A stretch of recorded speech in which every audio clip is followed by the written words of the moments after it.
Xin chào nha, xin chào cả nhà. Hiện tại thì mình tên là Lê Sĩ Cường, mình đến từ Việt Nam. Và hôm nay thì mình đến với thẩm mỹ viện Anna là mình để thay đổi một chút ngoại hình của mình. Thì anh chị em sẽ biết trong cái thời gian tới mình sẽ thay đổi như thế nào, thì anh chị em có thể là theo dõi mình nhé.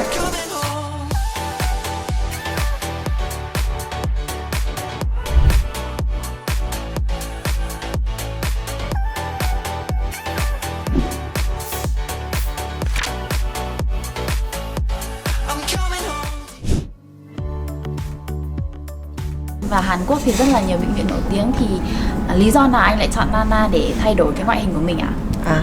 Thì hiện tại thì mình cũng có tham khảo rất là nhiều nơi, và mình thì đã có rất là nhiều bạn bè ấy, mình quen biết đã từng làm ở đây, nó được một kết quả rất là tốt nên là mình đã chọn Anna để đến mình thẩm mỹ. Thế hôm nay thì anh đến để nhận tư vấn về hạng mục nào ạ? Mình thì hay livestream ấy, thế là đôi khi mình livestream mình hay cười lên là đôi cái nếp nhăn của mình cũng khá là nhiều ở trên khóe mắt này. Thế là mình cũng muốn lên để tư vấn về cái phần căng da mắt này cho mình, cho nó đỡ bị nhăn hơn. Ok, em hy vọng là anh sẽ có được một kết quả tốt nhất, hài lòng. Cảm ơn bạn rất nhiều.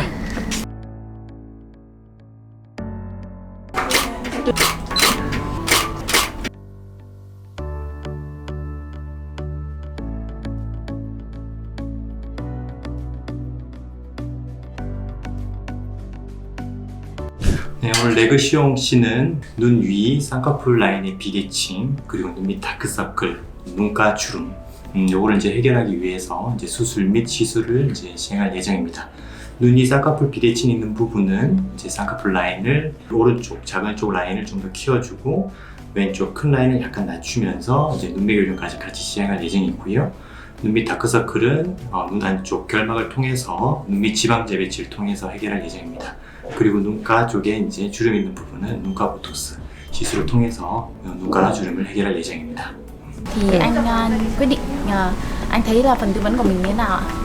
Tạm thời thì anh thấy là cũng ok rồi. Thì bác sĩ thì có tư vấn là thứ nhất là xử lý cho anh cái vùng nếp nhăn này và cắt cho anh cái mí nữa, và xử lý cái vùng chỗ này nữa, cái nhăn chỗ này nữa.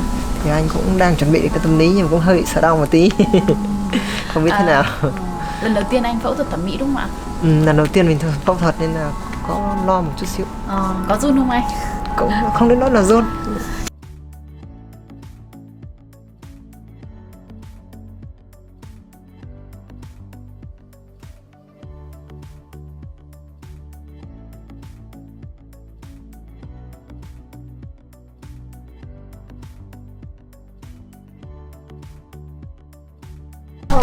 거울 봐. 눈 떠도 돼요.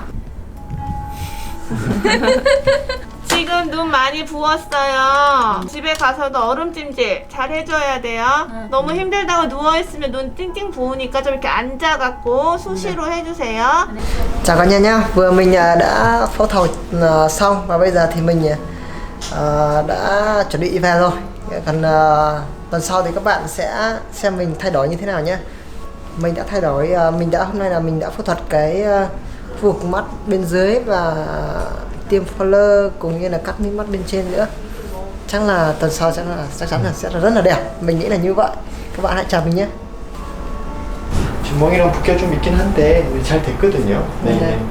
좋으시네요. 네, 됐어요. 네, 특별한 거 없으시죠? 까끌까끌한 느낌 들 수 있는데 시간 좀 좋아질 거예요. 네. 그래요. 네. 네. 감사합니다. 네.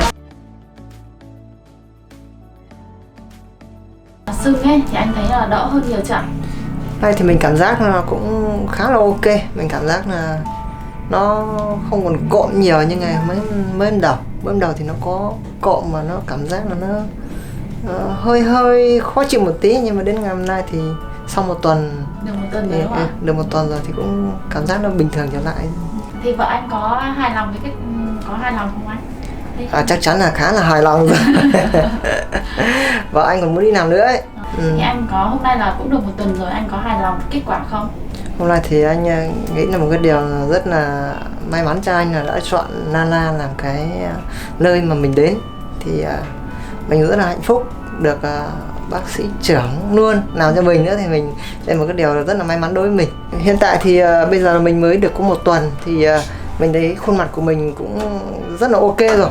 Thì mình nghĩ là trong khoảng tầm từ 2 đến 3 tuần nữa thì khuôn mặt của mình sẽ đẹp hơn rất là nhiều, và mình chắc chắn là khuôn mặt của mình sẽ rất là tự nhiên khi mà mình đai chin.